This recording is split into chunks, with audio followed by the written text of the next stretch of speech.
Hey guys, welcome back to my channel. Today I am giving you almost natural realness. My hair in a bonnet. I cannot be asked to do anything about my hair right now. It literally looks like I'm going to church. No lashes, no unnecessary color. And I am also eating, even though you can't see it, but let me show you. Let me just lift this up. Right now I am consuming eba and egusi soup alongside my water. So I thought this could be kind of like another mukbang, except you will not be able to see it. So I don't know how effective that really makes it, but at the same time, that's what we're finna do. I've been putting off this video for a while now. Oh my gosh, I didn't even introduce myself. Hi, my name is Bella. I am a life and style blogger for thebrowniegram. So I make lifestyle videos, sometimes beauty, sometimes style. I'm trying to get back into style, but mostly lifestyle videos. And I also have a blog, which is thebrowniegram, where I create content of all shapes and sizes. So please check me out on my Instagram, thebrowniegram, and if you're up for random commentary, I also have a Twitter, the Brownie Bird. I have written down a list of the lessons that I learned in 2018 because I've been wanting to make this video for ages.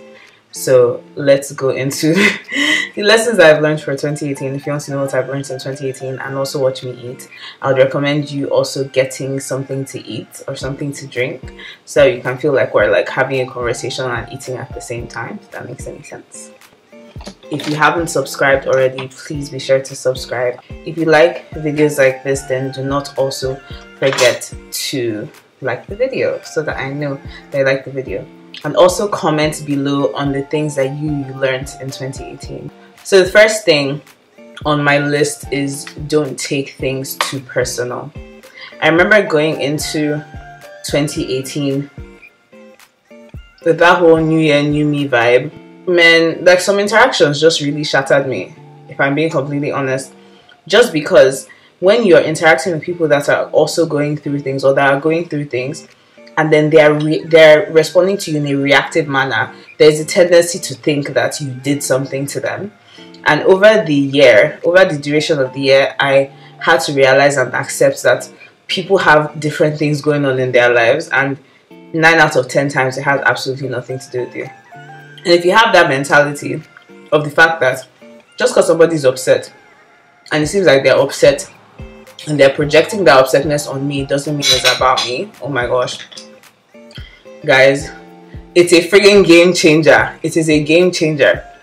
Because you go from being self-centered and really thinking that you have the power to affect everybody around you to realizing that, much like you, other people have shit going on. And sometimes you are just there at the wrong time, and sometimes you are just an outlet. And I remember like my best friend Emma also going through certain things where people would disappoint her or stuff like that.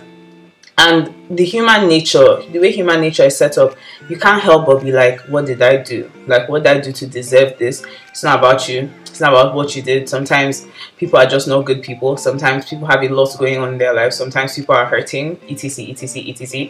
And the next thing I learned is don't take Panadol for somebody else's headache. I learned this during summer, okay? I'm that friend that if you cut off somebody, yeah, I cut the person off too. She's not our friend anymore. Oh wow, she's not our friend anymore. R.I.P. Who are you talking about? Who? Him? I've never heard of him in my life. That is literally how I've always been. And for me, that came out of a sense of like loyalty or something, or what I thought was loyalty. But the events of this last year, and like I basically was in a situation where somebody that I really loved and cared about at that present point in time was being maltreated in a relationship that they were in. And I took it upon myself. Do you understand? I took it upon myself to just be that girl. You know the friend I'm talking about, the girl that's like, don't talk to my friend, stop reaching out to her, You don't deserve her. You don't deserve what he is doing. You know, that kind of thing. At the end of the day, it came back to bite me in the ass, because like many toxic or unhealthy relationships, the person will always take their partner's side, even when the partner is doing wrong. And that is born from a slew of insecurities and a slew of past experiences, which we don't really need to go into. But I realized that, honestly, you cannot be crying more than be bereaved. You have to be able to just empathize in this situation and keep it moving. Because sometimes the way that you're taking things, like, it's only like 2 people in my life right now that if something happens to them, I'm holding it to my chest. Everybody else, I hold it for the period in time when it's going on with you. Once you leave and our conversation leaves, it leaves my mind until the next time that we talk about it. Because like, I cannot keep on disgracing myself on top of your matter, and I cannot keep on stressing myself and giving myself anxiety on top something that is not even killing you as much as it should be. Or do you understand what I'm saying? Like, do you guess what I'm saying? It's probably the most important one, so I don't know why it's number 3, but this is in no particular order. Always take responsibility for your actions. I have been subtly taking responsibility for my actions before 2018, but 2018 made me realize the importance of, even in these small things, taking responsibility. So things as easy as, like, things as small as you being in an argument, right? And you know that you're wrong, you know that you've done something wrong, but you don't want to say, because at that point in time you're trying to prove a point. No. Now, the way that I am is literally a situation where if I did something wrong, I'm going to be like, listen, I'm wrong for that. I might still say, but for whatever it is that I did, the role that I played, I must apologize for it. I must apologize and try and explain my thought process, depending on who it is. Not everybody likes when you explain why. They think you're making excuses. But you have to take responsibility when you know you've done something wrong. It just makes your life easier, because you don't have to be going around looking for who to blame for things that are obviously your fault. So you're not living in self-denial. The people that are hurt often hurt others.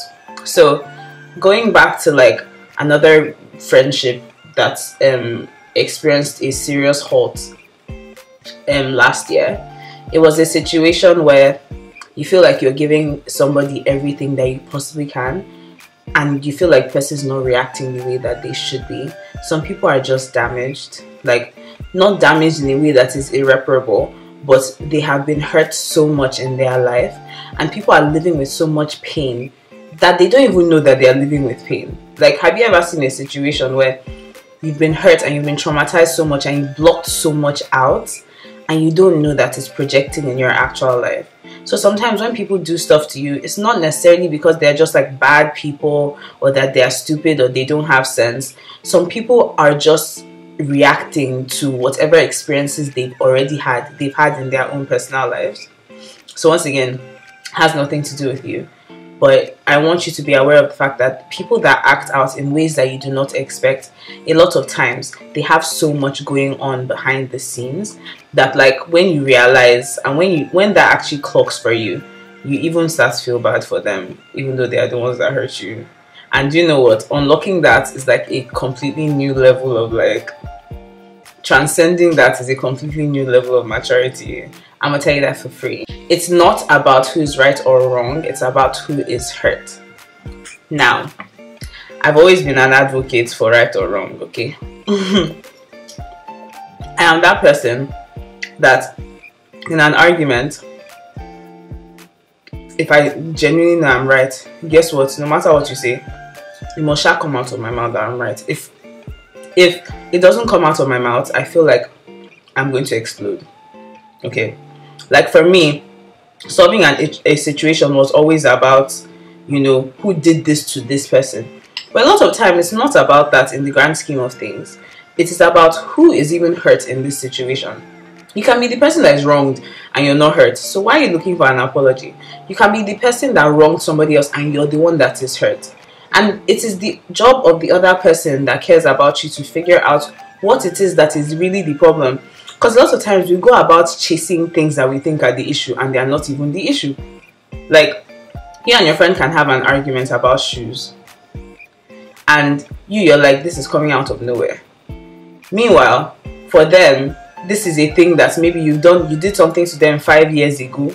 You did something to them 5 years ago that you just never apologized for, you never knew about, and now this thing is triggering something in them. Like, they're having a trigger moment. So man, like, just figure out who is hurt in an interaction and deal with that person's emotions before you start. It doesn't mean that there still can't be a right or wrong, but it is important to leave all the lessons in a situation for after the situation has been calmed down. Love is very intentional. I think that we have all been bamboozled by all the movies and etc that we've watched over the years that make you feel like, oh my gosh, like once I just have this connection with somebody, everything will click, and you know what, like life is just going to be perfect. That is just not the case. I find that even the people that I genuinely care about and that I love, to continue showing them love, I really do have to be intentional about it. That means that even if you're not the kind of person that ordinarily does something, because you know that this is what this person requires from you, you are now willing to go ahead and do it. If you are not willing to go ahead and do something for somebody that is out of your comfort zone but is not killing you, then you obviously do not love the person, because love is a constant battle. Something that I've heard a lot during this period in time, like during 2018, I don't know if it's because I was single or whatever it was, but a lot of people keep telling me that love, like marriage, is a union between two forgivers. And to forgive takes effort. Unfortunately, forgiving is not something that just happens organically, especially the more hurt the person has made you. So you can imagine how intentional one has to be to flourish in a union as serious as marriage. Like,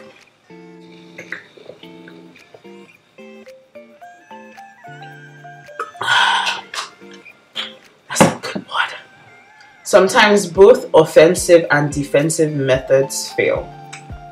So I feel like in general as human beings, we have walls up. Like, we keep ourselves guarded on a regular, and in a lot of situations our natural instinct is a fight or flight, and a lot of times that also translates to offensive and defensive. But sometimes offensive has not worked, defensive has not worked, negotiations have broken down, and what else is left for you to do? Be vulnerable. That is really just what it is.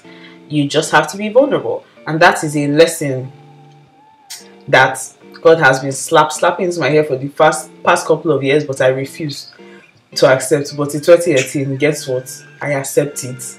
I accept that it is not every time that you have to have a method of how to deal with people and their interactions. Sometimes just be vulnerable and just see what happens. As hard as you are, there is always one person worth softening up for. Jesus Christ. Guys, if you've seen me in a relationship, in all my past relationships, I am guarded, okay? I am stubborn. No, I'm not going to do that just because you said I want to do that. We told you to do that. Challenge accepted. Guess what? I'm not finna do. But let me tell you something. That no matter how hard you actually are, there are certain people that make you feel confident and comfortable enough to be the soft one. I feel like I have a very dominant personality. I don't know if that reflects on camera, but when I'm dealing with people of the opposite sex, and even in some friendships, I am subtly dominant. Like, I'm dominant on the side. Like, I'm not in your face dominant, you guess, but I am hecka dominant. And in the space of 2018, I have met and interacted with two people that have actually made me comfortable enough to be a submissive person. So when you feel like, you know, you're going to be taken care of, you are allowed to show this part of you. I never thought it was possible, man. I just really thought that I was just going to be myself, like be that person forever. But obviously God has other plans, and I'm happy to say that in as much as I'm not dating or anything, either of them. Like, I found amazing friends in them, and it just makes me realize like what is out there, which is amazing as well. Next one is, it's not always about the end goal. Sometimes it's just about the journey. This journey situation, you guys know that Emma literally thought that the fact that things are called swallow, that people didn't actually used to just swallow them. She was actually under the impression that everybody chews like all their swallow. What can I say? I feel like sometimes we're in such a hurry to achieve certain things, and God puts us on a path that seems like it's going to end one way, and at the end of it we get to that end goal, and because we've not paid attention to the things that we've overcome to get there, we feel very unsatisfied. What that has taught me is that I pay so much more attention to how I'm getting somewhere, so by the time I get to wherever it is, it has like some certain kind of value to me. People will fail you, and that is why you should love them. We are so innately flawed.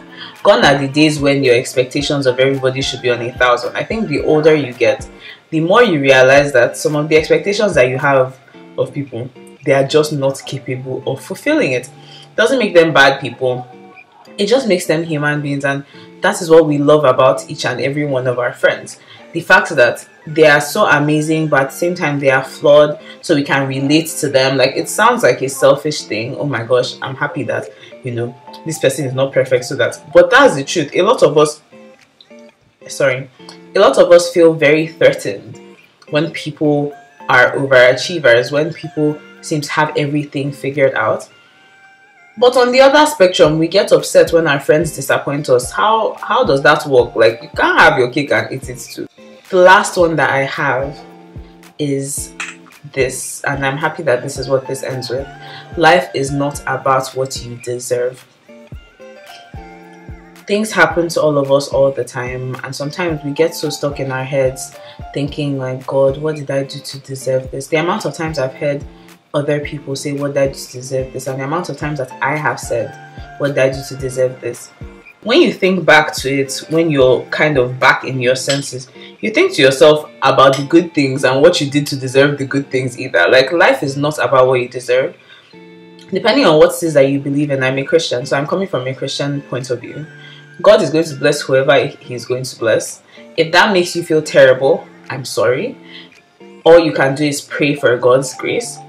But even in the more earthly sense of things, people are not capable of calculating what it is that every human being around them deserves.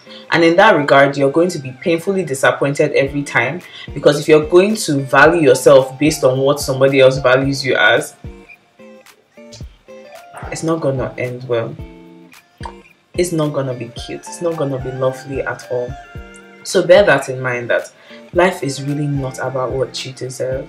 You just kind of get what you get, you know, at the end of the day. So let me know in the comments what is that you learned in 2018. Be sure to subscribe if you haven't subscribed already, and be sure to like this video if you learned at least like one thing from this video.